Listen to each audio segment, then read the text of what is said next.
Alhamdulillahi wahda, wassalatu wassalam, ala man la nabiyya ba'da. Amma ba'd. Dans le cours de la semaine dernière, on avait fait une introduction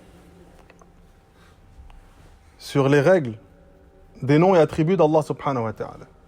Et en fait, on avait établi certaines règles d'introduction afin de bien comprendre celles-ci. Donc parmi les règles qu'on avait évoquées, c'était la véritable croyance des gens de la Sunna et comment la croyance des gens de la Sunna se divisait. Donc on a vu qu'il y avait deux croyances, une croyance globale qui consiste à croire aux 5 piliers de l'islam, aux 6 piliers de la foi de manière globale. Donc croire en Allah, croire aux anges, aux prophètes, aux livres, au jour dernier, au destin d'Allah subhanahu wa ta'ala, croire aux 5 piliers de l'islam, croire aux choses qui sont halal ou qui sont haram et qui sont connues de tous, même des non-musulmans. Le fait qu'en islam, la consommation d'alcool est interdite, la consommation de la viande de porc est interdite, et ainsi de suite. Des choses qui sont connues de tous. Ça, c'est la croyance qui est globale. Et croire en tout ce avec quoi le prophète sallallahu alayhi wa sallam est venu. Donc à chaque fois qu'on t'apporte un élément, tu t'y mets à y croire. Et tu ne débats pas les arguments du Coran et de la Sunna lorsque ceux-ci sont en conformité avec la compréhension des pieux prédécesseurs. Et on a aussi une croyance qui est détaillée, c'est croire en ces 6 piliers de la foi, en ces 5 piliers de l'islam, mais de manière précise, de manière détaillée. Ça, c'est un niveau qui est encore au-dessus. Et nous, le niveau que nous recherchons, c'est celui-ci, c'est-à-dire connaître chaque point de l'islam de manière détaillée, afin de mieux adorer notre Seigneur Allah subhanahu wa ta'ala. Mais ces deux catégories de croyances sont acceptées d'Allah subhanahu wa ta'ala, ils sont aimés de notre Seigneur Allah azza wa jal. Mais nous, en tant que gens de la Sunna, on cherche toujours d'atteindre le niveau le plus élevé. On avait évoqué également l'utilisation de la parole Ahl Sunna qui est concernée par cette appellation. Ahl Sunna wal Jama'a. Donc on avait évoqué un point sur cela. On a parlé également qui sont les salafs. Lorsqu'on dit il faut qu'on prenne des pieux prédécesseurs. Donc on a évoqué que les salafs, ce sont les 3 générations qui ont été citées dans le hadith de notre prophète Muhammad sallallahu alayhi wa sallam. Khayru ummati qarni, donc les meilleurs de ma communauté sont ma génération. Et on a vu que chaque génération dure 100 ans, d'accord, parce qu'un qarn c'est 100 ans. Thumma alladhina yalunahum, thumma alladhina yalunahum. Donc la meilleure communauté, c'est ceux qui ont vécu avec le prophète sallallahu alayhi wa sallam, donc les compagnons du prophète. Si on veut, ce sont les élèves du prophète. Ensuite, ceux qui ont été les élèves des compagnons sans avoir rencontré le prophète Muhammad sallallahu alayhi wa sallam. Et ensuite, la génération, la 3e génération, c'est ceux qui ont les élèves des compagnons. Et toute notre religion se base sur la compréhension des savants de ces 3 générations. Car eux, ils n'ont pas divergé sur le sujet de croyance. Ils n'ont pas divergé sur les sujets de croyance et sur les grands fondements de notre religion. Donc quand on dit la croyance des salafs, ça englobe leur croyance à eux, des savants de ces 3 générations. Ensuite, on a évoqué où est-ce qu'on puise justement la croyance de ces 3 générations. On avait évoqué qu'à l'époque, c'était quelque chose qui était moins répandu qu'aujourd'hui, c'est-à-dire que lorsqu'ils rapportaient des hadiths ou des textes des compagnons, ou le tafsir des compagnons sur certains versets, ils s'abstenaient de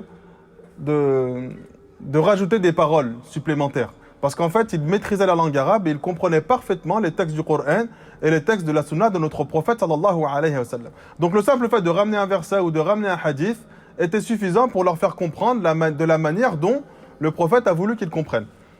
Donc les compagnons et ceux qui les ont suivis.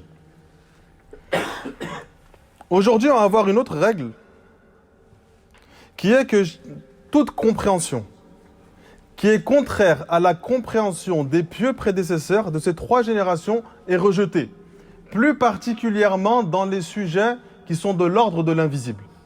C'est-à-dire des choses que nous n'avons pas vues de nos propres yeux. Donc tout ce qui touche au nom d'Allah, ce sont des choses de l'invisible. Tout ce qui touche aux attributs d'Allah, ce sont des choses de l'invisible. Tout ce qui touche au châtiment de la tombe, ce qui va se passer le jour du jugement, tout ça, ça fait partie de l'ordre de l'invisible. Les anges, les djinns, les shayatines, parce que ce sont des choses qu'on n'a pas témoignées réellement de nos yeux. Donc on se base sur les textes du Coran. On croit au jour dernier parce que Allah nous l'a informé dans le Coran et parce que le prophète sallallahu alayhi wa sallam nous l'a affirmé. Comment ce jour va se passer dans le détail, nous ne le savons pas. mais nous y croyons. Et donc, lorsque quelqu'un vient parler d'un sujet qui touche à l'invisible, il est obligé de se baser sur la compréhension des 3 générations. Et ça, en réalité, c'est pour l'ensemble de la religion, mais plus précisément sur les choses de l'invisible. Et cette règle, elle est tirée de Majmou' al-Fatawa de Cheikh al-Islam Ibn Taymiyyah rahimahullah ta'ala, donc volume 13, page 243. Également Al-Muwafaqat li-Shatibi, volume 3, page 282. On a également Al-Sawa'iq al-Mursala d'Ibn Qayyim rahimahullah ta'ala, page 353. Ou bien As-Sarim al-Munki fi Rad' al-Subki. Donc un livre qui s'appelle As-Sarim al-Munki, qui est une réplique à al-Subki, qui a une croyance qui s'approche de la croyance des Ash'ari. Donc cette règle-là, elle est tirée de ce livre.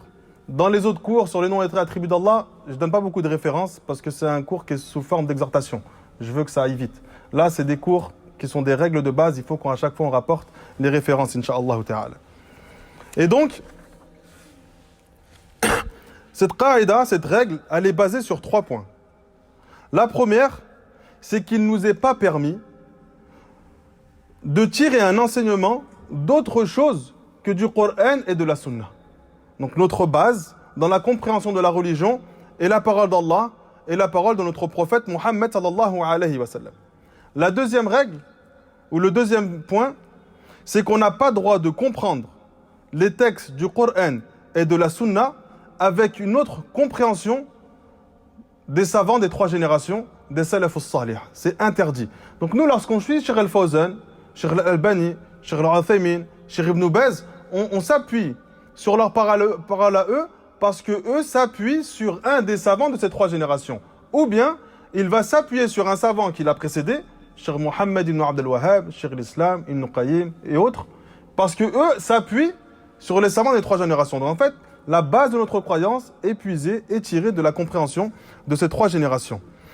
Et ta passion n'a pas sa place dans la compréhension des textes du Coran et de la Sunna. On soumet nos passions à la parole d'Allah, la parole du prophète, avec la compréhension d'un savant, d'un compagnon, d'une de ces 3 générations. Et la raison de cela, c'est que tout ce qui touche à la croyance, c'est un amr qui est tawqifi. La croyance est tawqifi, ça veut dire que c'est quelque chose qui est figé, c'est d'institution divine. C'est-à-dire que c'est Allah Azza wa Jal qui t'ordonne de croire en cela. Et c'est quelque chose qui reste figé. Tu n'as pas droit d'extrapoler ou de changer la croyance parce que tu penses qu'elle n'est pas adaptée à l'époque ou elle n'est pas adaptée à ta façon de voir les choses et à ta façon de penser. Donc la raison, elle n'a pas sa place dans la croyance. Parce que ta raison doit être soumise au texte du Coran et de la Sunna de notre prophète Muhammad sallallahu alayhi wa sallam. Par exemple, Allah Azza wa Jal nous dit وَجَاءَ رَبُّكَ وَالْمَلَكُ صَفًّا صَفًّا. Donc le jour du jugement, Allah viendra, ainsi que les anges, par rang. Donc les anges seront en rang. Dans ce verset, Allah nous informe qu'il viendra. Tu n'as pas droit de comprendre cette venue d'Allah Azza wa Jal d'une manière différente de la compréhension des pieux prédécesseurs. Donc les Sahaba, lorsqu'Allah Azza wa Jal a dit وَجَاءَ رَبُّكَ, qu'Allah est venu, ils ont compris la venue qui est connue de tous dans la langue arabe. Et ils n'ont pas cherché à savoir de quelle manière Allah venait. Ils se sont abstenus de poser ces questions. Nous, on s'abstient. Allah vient, le jour du jugement. De quelle manière cela se produit, nous ne le savons pas. Mais nous croyons à la venue d'Allah Azza wa Jal de la manière dont c'est utilisé dans la langue arabe et dont nous l'utilisons dans la vie de tous les jours. Donc cette venue, c'est comme nous le comprenons, mais comment Allah vient, on ne sait pas. Et on s'abstient d'aller au-delà de cette compréhension. On reste à ce niveau-là.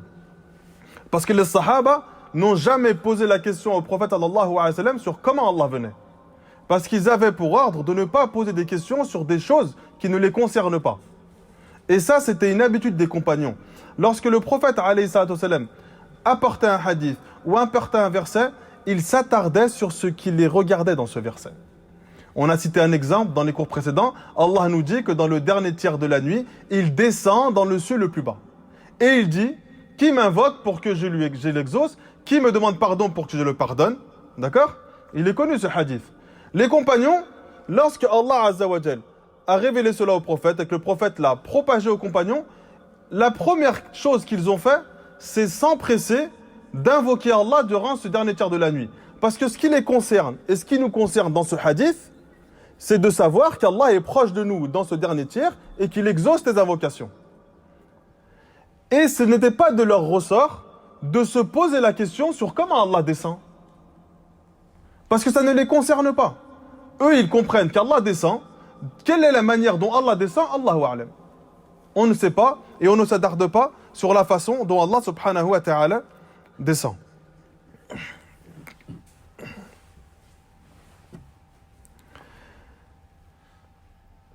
Le troisième point, c'est que ce n'est pas suffisant d'utiliser un verset du Coran ou un hadith pour appuyer tes propos.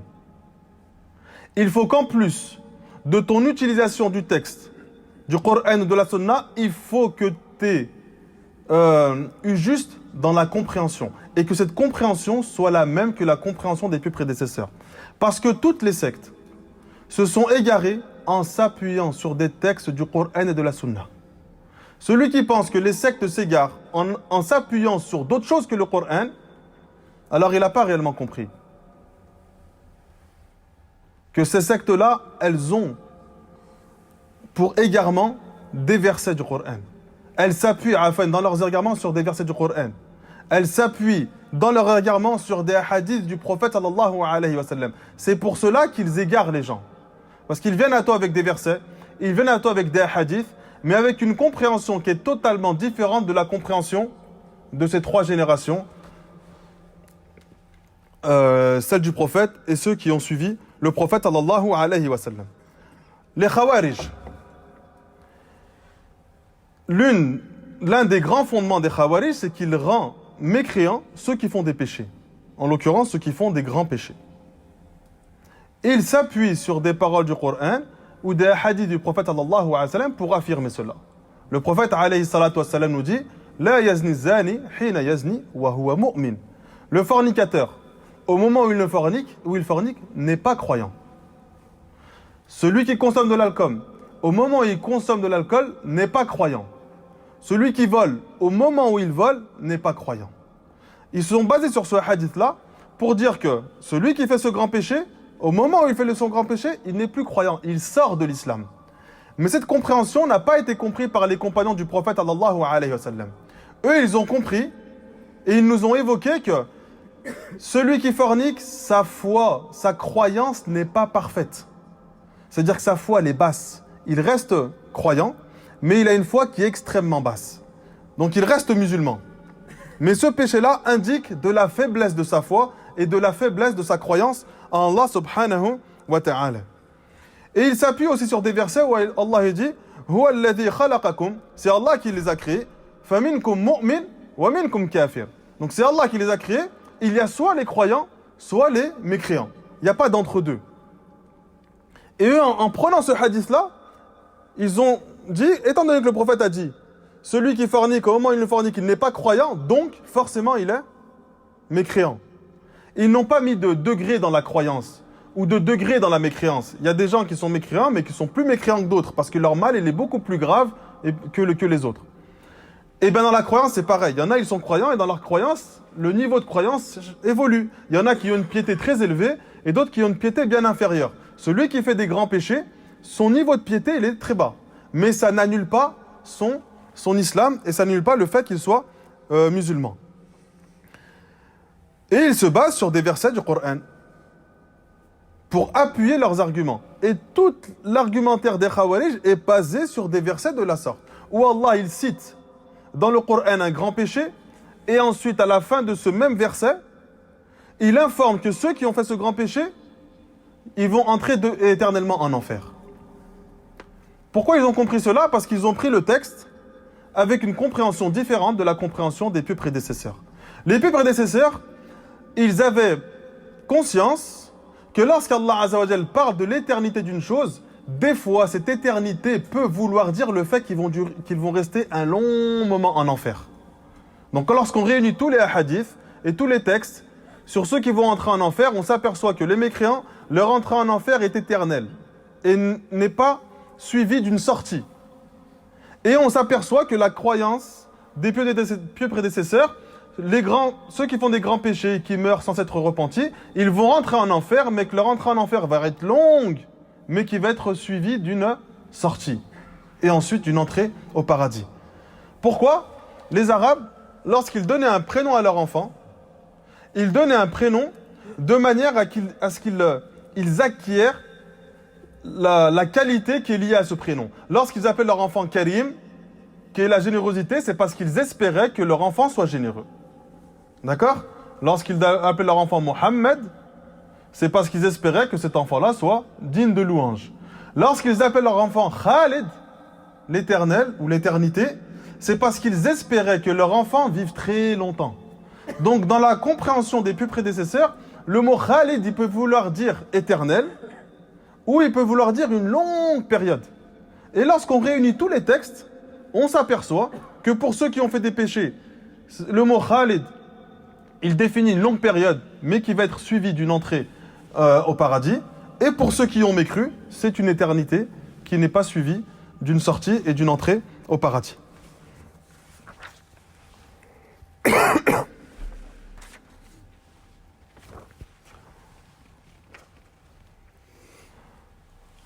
Allah subhanahu wa ta'ala nous dit dans le Coran, Ar-Rahman ala al-arsh istawa. Donc Allah azza wa jal s'est établi au-dessus de son trône. Et il n'y a pas d'effort d'interprétation. Allah s'est établi au-dessus de son trône. Et on ne doit pas aller au-delà de ce que les compagnons ont compris. Eux, ils ont compris que le ma'na al-istiwa, surtout istiwa ala, ça veut dire s'élever au-dessus d'une chose. Donc lorsqu'Allah a dit qu'il s'est élevé au-dessus de son trône, ils ont compris qu'Allah s'est élevé au-dessus de son trône. Et c'est tout.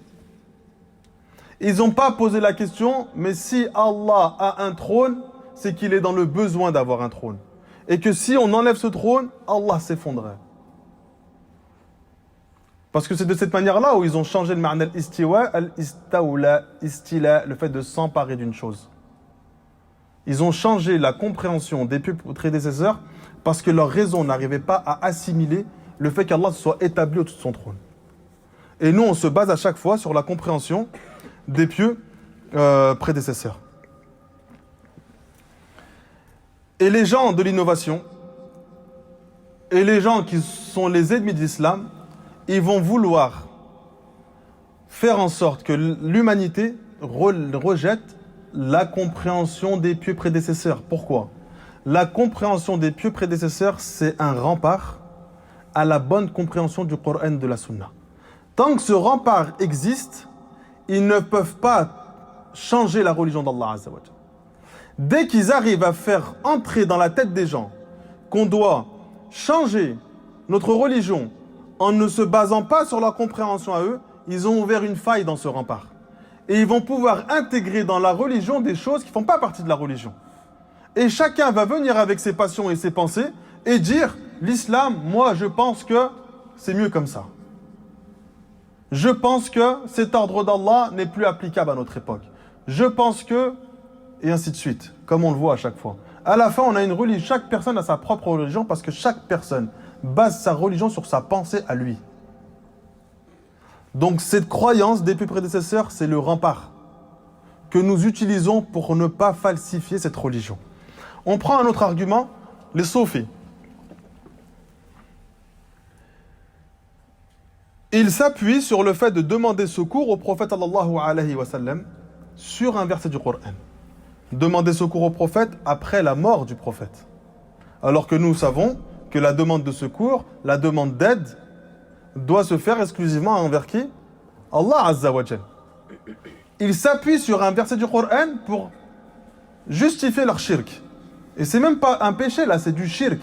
Ils désobéissent à Allah Azza wa Jal en faisant de l'association qui les fait sortir de la religion d'Allah Azza wa Jal. Allah nous dit وَلَوْ أَنَّهُمْ إِذْ ظَلَمُوا أَنفُسَهُمْ جَاءُوكَ فَاسْتَغْفَرُوا اللَّهَ وَاسْتَغْفَرَ لَهُمُ الرَّسُولُ.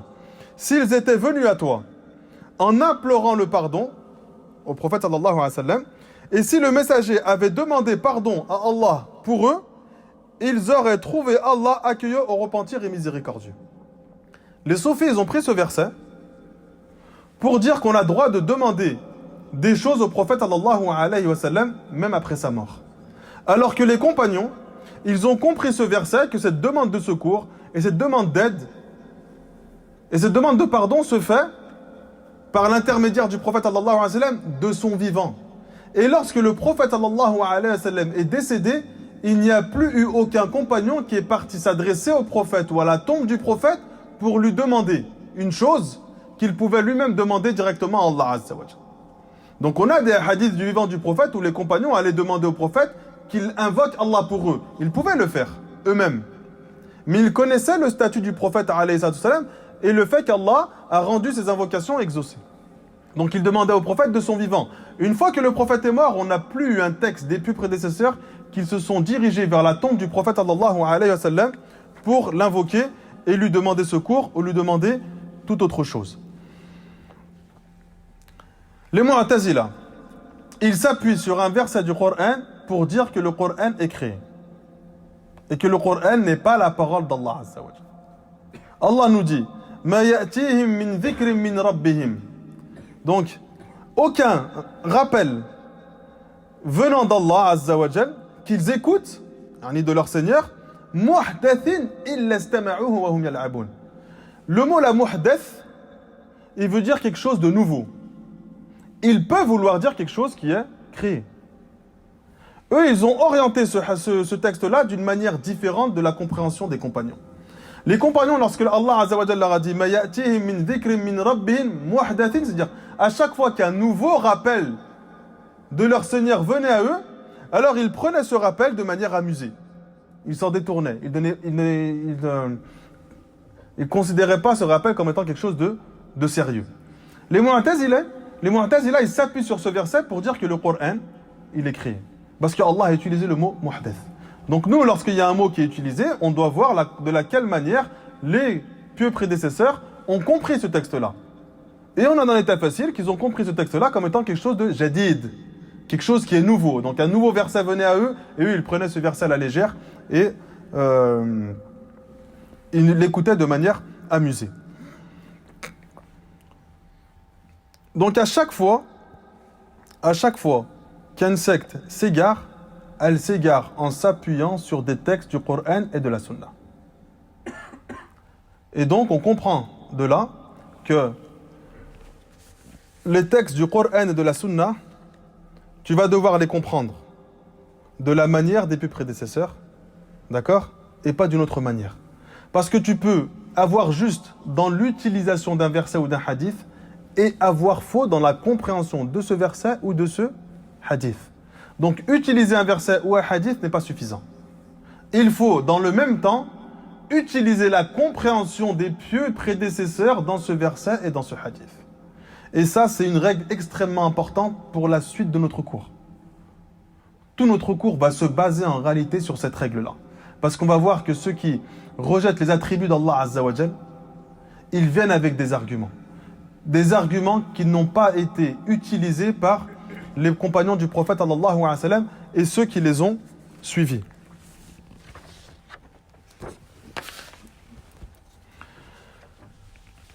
Une autre règle. La raison, ton aql, il ne devance jamais les textes dans tout ce qui touche à l'invisible et dans tout ce qui touche à la religion, mais là plus particulièrement dans tout ce qui est de l'ordre de l'invisible. Ta raison ne doit à aucun moment devancer le texte. Pourquoi? Allah Azza wa Jal a créé l'être humain avec une raison. Et cette raison-là, il lui a donné des limites. Si tu outrepasses les limites de l'utilisation de ta raison, cette raison-là va t'amener vers un égarement. Donc Allah Azza wa Jal, il t'a créé avec un aql, avec une raison. Tu dois l'utiliser de la manière dont il veut que tu l'utilises. Et tu ne dois pas utiliser ta raison dans des choses qu'Allah subhanahu wa ta'ala s'est abstenu de parler. Ou que le prophète sallallahu alayhi wa sallam s'est abstenu d'évoquer. Ou que les compagnons se sont abstenus de questionner. Notre raison est soumise au texte. Et elle ne va pas au-delà. Particulièrement dans tout ce qui est de l'ordre de l'invisible. Allah Azza wa Jal, c'est une chose qui est invisible pour nous. Car personne ne l'a vu. Ni les anges, ni les prophètes, ni aucun être humain n'a vu réellement Allah. Donc on n'a pas droit de s'imaginer ou de décrire Allah Azza wa Jal avec autre chose que sa description à lui dans le Coran ou dans la Sunna. Les anges, personne ne les a vus, si ce n'est le prophète sallallahu alayhi wa sallam. Ou ceux qui ont aperçu une lumière qui venait des anges, ils ne peuvent pas apporter une description précise des anges. Donc on s'abstient de parler des anges d'une manière autre que la description que nous a apporté le prophète alayhi salatu wassalam ou autre. Donc tout ce qui est de l'ordre de l'invisible, ta raison ne doit pas prendre le dessus sur les textes tirés du Coran et de la Sunna.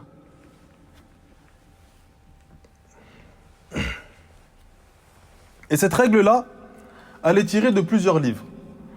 On a Al-Hujja fi Bayan al-Mahajja li Abi al-Qasim, volume 2, page 224. On a As-Sarim al-Masloul l'Ibn Taymiyyah rahimahullah ta'ala, volume 2, page 459. On a Sharh al-Tahawiyya l'Ibn Abi al-Izz rahimahullah ta'ala, volume 1, page 231.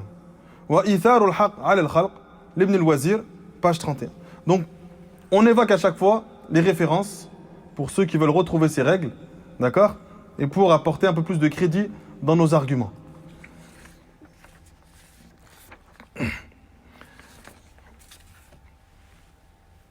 Et toutes les sectes de l'islam ont dévié dès qu'elles ont commencé à mettre en avant leurs raisons sur les textes. Toutes. Les falasifa, les philosophes, et quand on parle de falasifa religieusement, c'est ceux qui parlent des choses de l'invisible.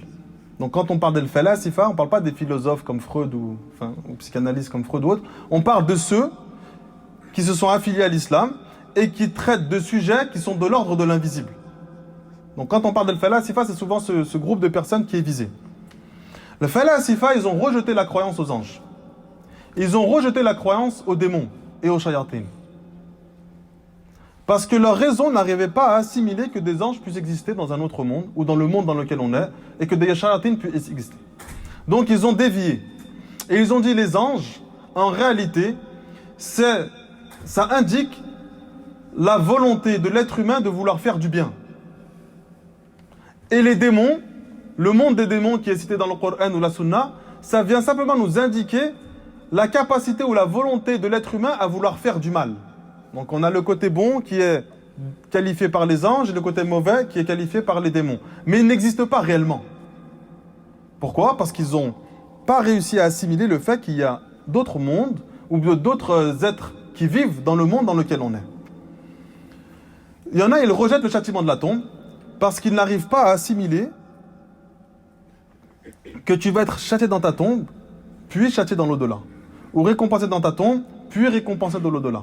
Pour eux, il n'y a plus d'intérêt au jugement.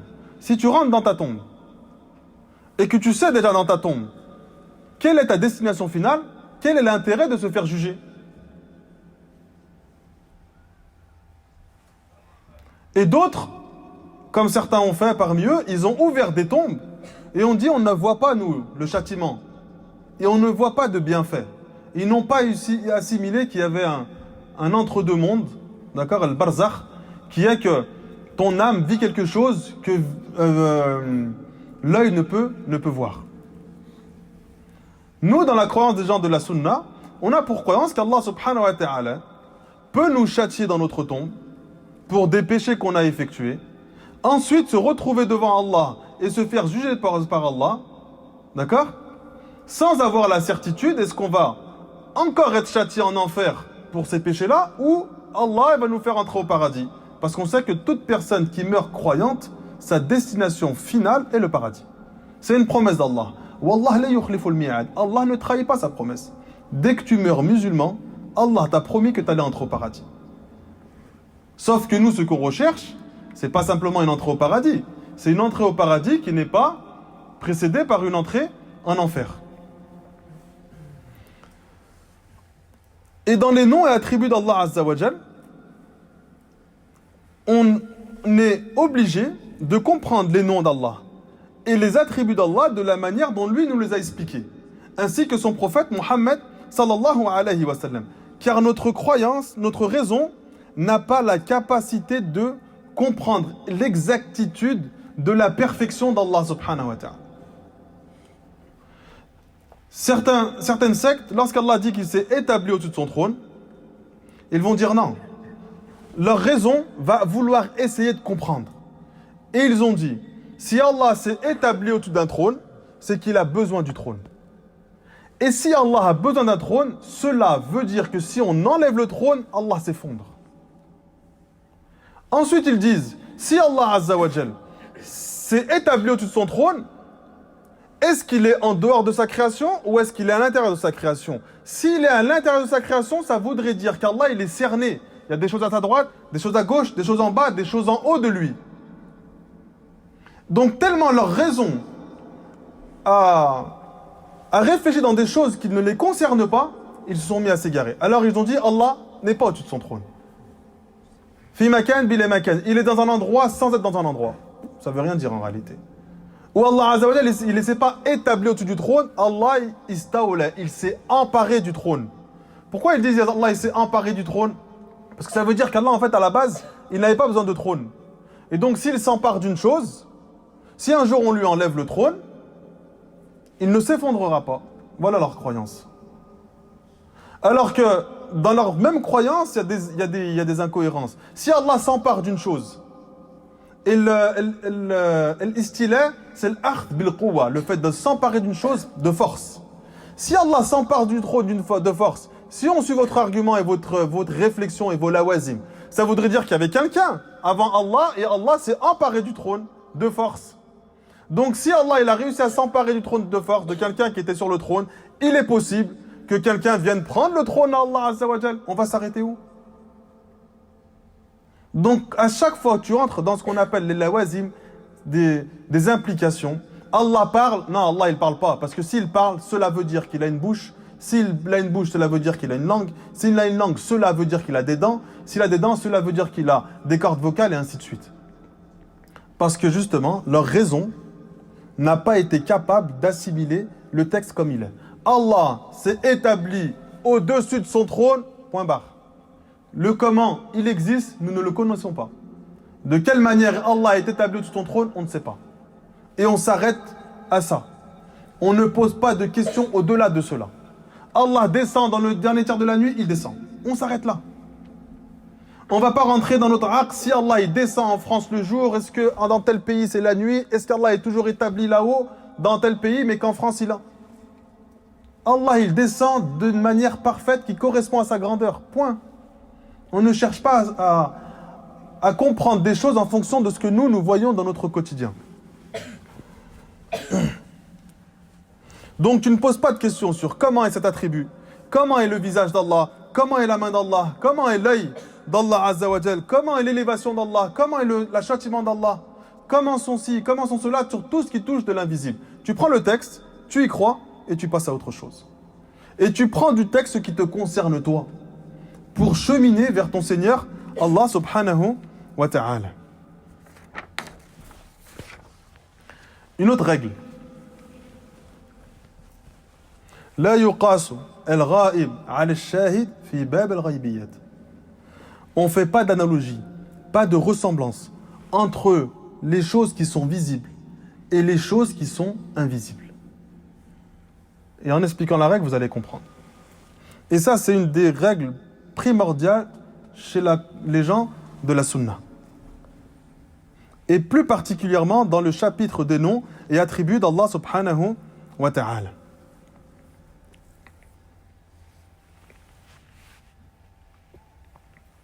Donc lorsqu'Allah subhanahu wa ta'ala nous dit qu'il a une main, Allah dans le Coran nous affirme qu'il a une main.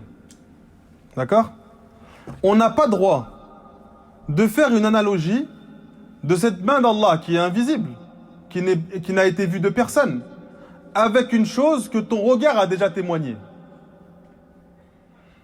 Donc tu dis Allah il a une main, donc forcément tu vas vouloir que la main d'Allah Azza wa Jal soit similaire à une main que toi tu as déjà vue dans ta vie. Donc forcément tu vas faire ressembler la main d'Allah à la main des créatures, et plus particulièrement à la main des êtres humains.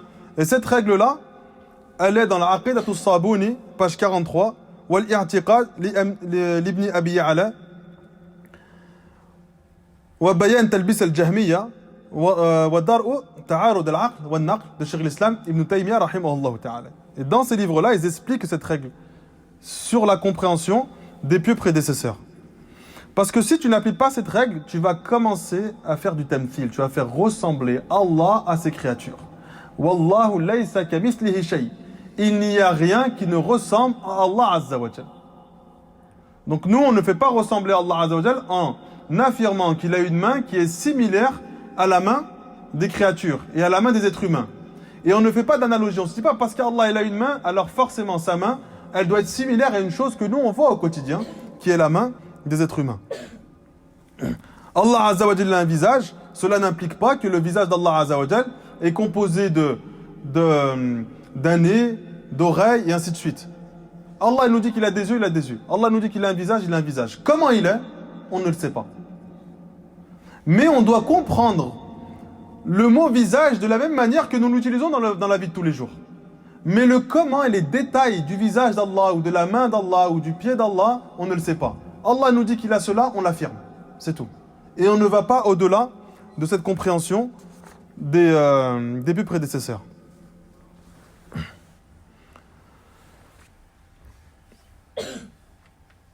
Parce que certaines sectes, elles sont parties encore plus loin. Et elles ont dit, Allah Azza wa Jal, lorsqu'il s'est exprimé dans le Coran et qu'il parle de lui, il a utilisé des termes qui sont compris par les êtres humains d'une manière, mais qui ont un sens totalement différent auprès d'Allah. Alors que nous, car on sait qu'Allah, il a parlé dans le Coran bilisan arabin mubin, avec une langue arabe éloquente et évidente. Eux, par exemple, lorsqu'Allah, dans le Coran, il dit qu'il a des yeux, ou qu'il a une main, le mot main, il a un sens différent auprès d'Allah. C'est comme si, pour nous, ça c'est une feuille, mais auprès d'Allah, une feuille, ça veut dire un mur, par exemple, pour vous faire comprendre. Et bien oui, c'est comme ça. Allah, il nous dit dans le Coran, il a une main, oui, on affirme qu'il a une main. Mais ce sens-là, auprès d'Allah, il a un sens totalement différent. C'est pas quelque chose qui est cohérent. Parce qu'Allah ne s'adresse pas à nous en utilisant des choses que nous ne sommes pas capables de comprendre. Allah, il a une main, on comprend le mot main de la manière dont nous, on connaît ce qu'est une main. Maintenant, le comment et les détails de cette main, on ne sait pas. Et on s'arrête là et on ne va pas au-delà de cela. Parce que les compagnons ne sont pas allés au-delà de cela. Il n'y a pas de sectes qui sont apparues. Toutes ces sectes-là, le Mu'tazila, l'Asha'ira et autres, elles n'ont pas existé à l'époque des compagnons. Elles sont arrivées après le 4e siècle. Toutes leurs références, elles sont au-delà de ces 3 générations. Eux, ils n'ont pas été confrontés à cela. À l'époque de Omar al-Khattab, il y a eu un qui posait beaucoup de questions ambiguës lorsqu'il était le prince des croyants. Et à chaque fois, en fait, il faisait cela pour perturber les gens et pour semer des doutes dans leur compréhension de la religion d'Allah. Et il se posait plein de questions ambiguës sur des choses de l'invisible ou même sur des choses de la jurisprudence de la croyance. Jusqu'à ce que Omar s'en prenne à lui et l'empêche et l'interdise de faire cela. Mais autrement, à l'époque des Salaf, ces divergences-là, ou ces erreurs, ou ces égarements, c'est même pas des divergences, mais ces égarements n'existaient pas à l'époque des compagnons du prophète sallallahu alayhi wa sallam. Une autre règle qui est liée à celle-ci, et qui est proche de celle-ci. Al-ittifaq fi al-asma la yastalzimu al-istifaq fi as-sifat. D'accord? La similitude dans l'appellation n'implique pas la similitude dans sa caractéristique ou dans sa description. On prend la règle comme ça et ensuite en expliquant, ça devient plus clair. Allah subhanahu wa ta'ala nous informe dans le Coran qu'il a une main. D'accord? Allah, il nous informe dans le même temps que l'être humain, il a une main. Donc, il y a une similitude dans l'appellation, qui est la main. Est-ce que le fait que ces deux choses-là sont des mains, cela implique que ces deux choses se ressemblent dans leurs descriptifs et dans leurs caractéristiques? Non. L'aigle, il a des ailes. Le moustique, il a des ailes. Est-ce que le fait que l'aigle il ait cette appellation et qu'il ait des ailes, implique que ces ailes ressemblent aux ailes du moustique? Quand on dit l'aile d'un aigle, tu t'imagines l'aile d'un aigle. Quand on te dit l'aile d'un moustique, tu visualises l'aile d'un moustique. Pourquoi? Parce que ce sont deux choses que tu as déjà témoignées avec tes yeux.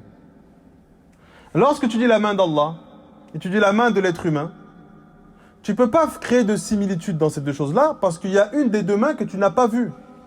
Donc tu sais qu'Allah il a une main qui correspond à sa grandeur et à la perfection d'Allah Azza wa Jal. Comment aller dans le détail? On ne le sait pas. Et c'est pas parce que Allah s'est qualifié et posséder une main que forcément elle ressemble à la main de l'être humain. Le lion, il a une patte.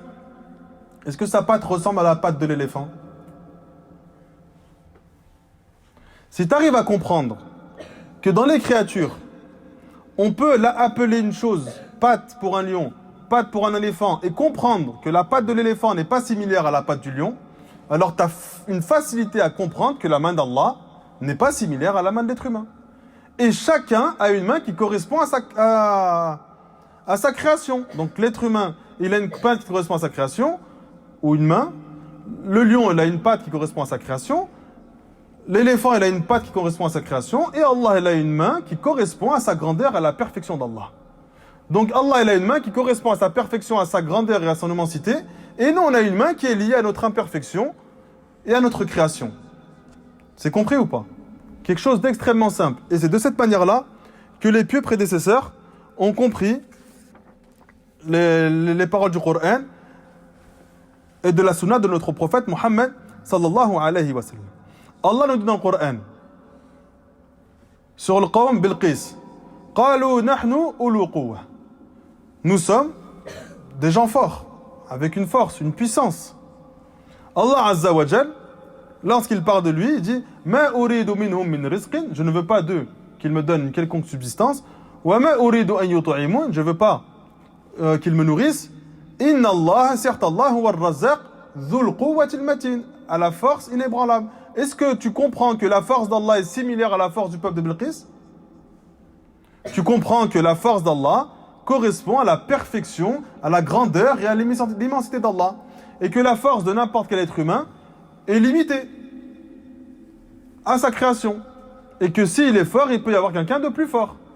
Mais Allah Azza wa Jal, s'il est fort, cela n'implique pas qu'il y a quelqu'un de plus fort. Allah Azza wa Jal n'a pas d'égal. Et il n'y a personne au-dessus de notre Seigneur, Allah subhanahu wa ta'ala.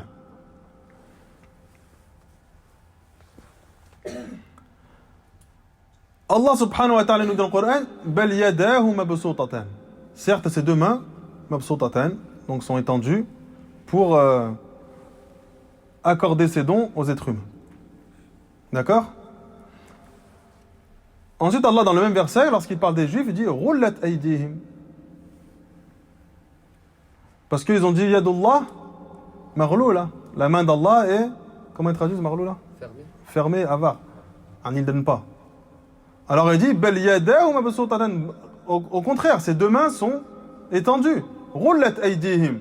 C'est leurs mains qui sont devenues avares, fermées. Les Juifs ont cette caractéristique d'être avares parce qu'ils ont dit d'Allah qu'il était avare. Et Allah, en châtiment, les a rendus eux avares. Roulat aydihim. Mais là, ce qui est voulu, c'est pas cela dans ce verset. C'est que Allah, il a affirmé que les Juifs avaient des mains, et dans le même verset, il affirme que lui a des mains. Est-ce qu'on comprend que leur main à eux est similaire à la main d'Allah? On ne comprend pas cela. La main d'Allah correspond à la grandeur et à l'immensité de notre Seigneur, Allah subhanahu wa ta'ala. Et ça, on l'applique dans tous les attributs d'Allah. L'attribut d'Allah correspond à la grandeur et à l'immensité d'Allah. Et il ne ressemble en rien à celui des créatures. Il est lié à sa perfection. Et l'attribut que tu as, il est lié à ton imperfection et à ta création.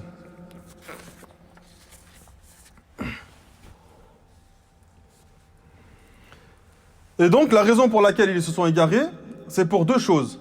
Qasul ghaib al shahid. Ils ont fait une analogie entre ce qu'ils ont vu de leurs propres yeux et de ce qui est invisible. Donc, ils ont fait une similitude entre les choses visibles et les choses invisibles. D'accord?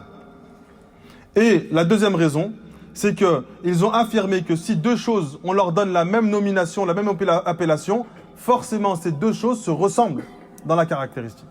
Allah Azza wa Jal se qualifie de généreux. On peut qualifier un être humain de généreux. Est-ce qu'on comprend que sa générosité est parfaite et égale à celle d'Allah Azza wa Jal? Alors qu'ils ont tous deux cette même appellation qui est la générosité, el-karam. Donc Allah Azza wa Jal est généreux, l'être humain est généreux. On comprend que la générosité d'Allah est parfaite et en adéquation avec son immensité et sa grandeur, et que la générosité de l'être humain, elle est limitée en adéquation et en rapport avec ses caractéristiques et son descriptif. Ça fait combien de temps qu'on fait quoi? 45 minutes.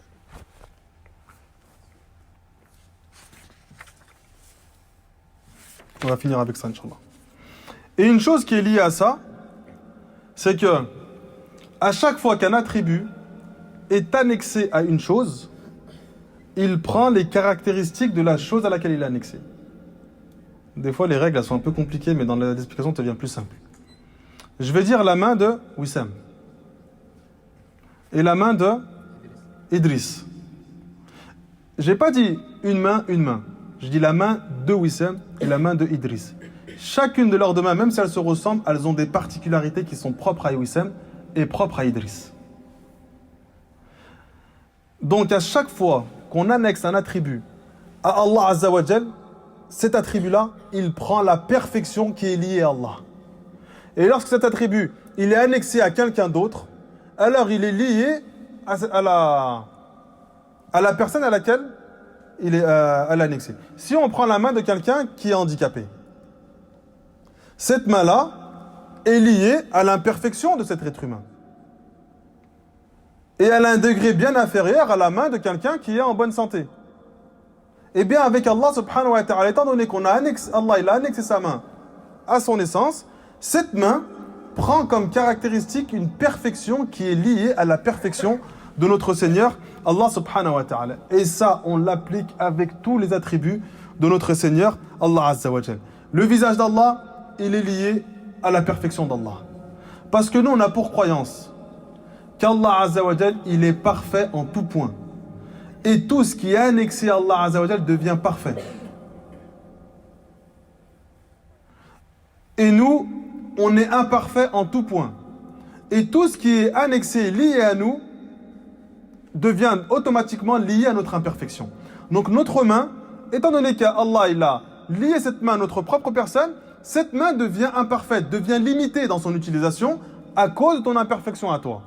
Mais lorsque cette main est annexée à Allah Azza wa Jal, je reprends à chaque fois l'exemple de la main, mais on peut le prendre avec plusieurs autres attributs. Lorsque cette main est annexée à Allah Azza wa Jal, alors cette main devient parfaite parce qu'elle est liée à qui? À notre Seigneur, Allah subhanahu wa ta'ala.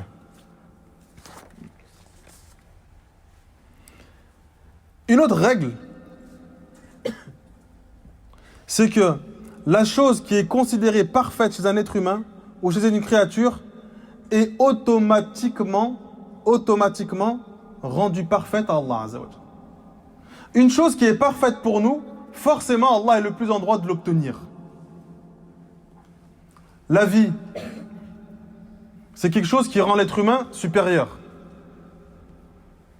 Cette vie-là, qui est une qualité chez toi, forcément, Allah Azza wa Jalla la possède. Toutes les qualités que tu possèdes, Allah Azza wa Jalla les a de manière parfaite. Et inversement, tous les défauts que tu possèdes, Allah subhanahu wa ta'ala ne les a pas. Dès qu'une chose est considérée comme un défaut chez l'être humain, alors forcément Allah subhanahu wa ta'ala est éloigné de ce défaut. À chaque fois que l'être humain considère une chose comme parfaite, d'accord? Alors cette perfection, Allah il est plus en droit de l'obtenir. Sauf si cette perfection est suivie par une faiblesse. Je rajoute un petit truc un peu difficile. Par exemple, un être humain qui a la capacité d'avoir un enfant, il est plus parfait que celui qui ne peut pas avoir d'enfant. Mais pourquoi on ne dit pas à ce moment-là, eh bien, Allah Azza wa Jalla, il est plus en droit de cette perfection. Parce que cette perfection, elle va être suivie par une faiblesse. ton enfant va devenir pour toi une faiblesse. C'est-à-dire qu'en fait, dans ta création, tu es plus parfait si tu as la capacité de faire des enfants que celui qui n'arrive pas à faire des enfants. Mais lorsque tu vas avoir des enfants, cet enfant-là, il va devenir une faiblesse pour toi. Une tentation de ce bas monde. Et étant donné que cette perfection est suivie par une faiblesse, alors cette perfection ne l'attribue pas à Allah subhanahu wa ta'ala. Est-ce que vous avez compris ou pas? Donc lorsqu'une perfection touche l'être humain, qui n'est pas suivie par une faiblesse, automatiquement Allah la possède de la manière la plus parfaite. Mais lorsque cette perfection est suivie par une faiblesse, ou peut être touchée par une faiblesse plus tard, alors cette perfection n'est pas attribuée à notre Seigneur Allah Azza wa Jalla. L'être humain, cet enfant-là, qu'il possède, va être plus tard pour lui une faiblesse, une cause de souci, une cause d'angoisse, une cause de peine. Alors cette perfection qui est suivie de faiblesse n'est pas attribuée à Allah Azza wa Jalla. Je me répète plusieurs fois pour que ce soit bien compréhensible.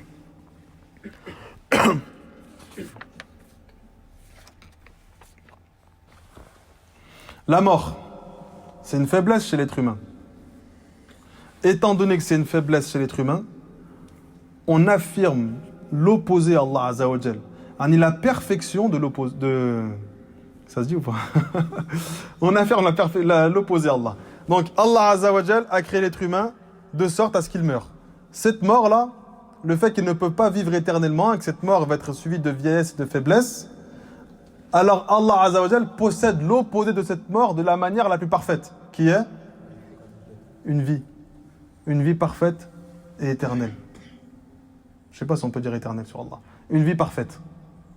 Pourquoi? Parce que l'être humain, étant donné qu'on l'a qualifié de mourant, alors forcément, ça implique qu'Allah Azza wa Jal possède son opposé de manière la plus parfaite. L'ignorance, c'est une faiblesse chez l'être humain. Le fait que l'être humain soit ignorant, ça implique automatiquement qu'Allah possède l'opposé de cette faiblesse, qui est la science, et que cette science-là, il la possède de manière la plus parfaite. C'est obligé, c'est obligatoire, ça s'impose.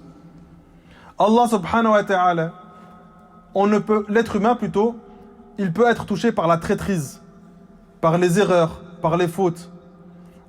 Le fait que ça, c'est une faiblesse chez l'être humain, ça implique qu'Allah Azza wa Jal possède l'opposé de ses attributs, qui est la justice. Et cette justice-là devient parfaite, parce que cette justice devient liée à qui? Et rattachée à qui? À notre Seigneur, Allah subhanahu wa ta'ala.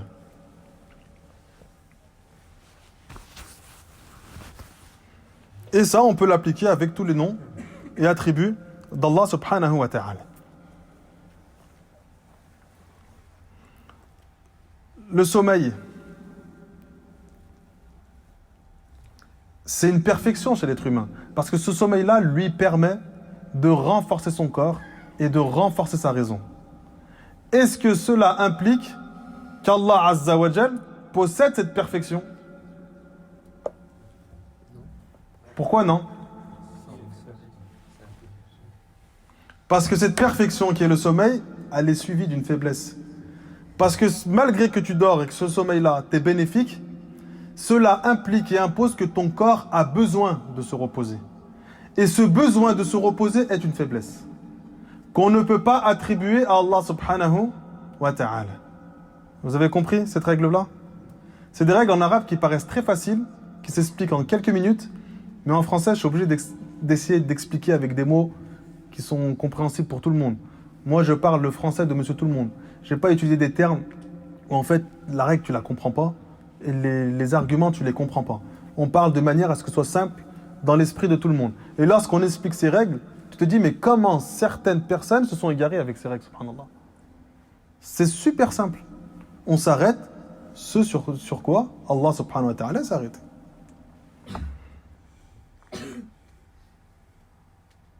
إلى هنا سبحانك اللهم وبحمدك لا إله إلا أنت أستغفرك وأتوب إليك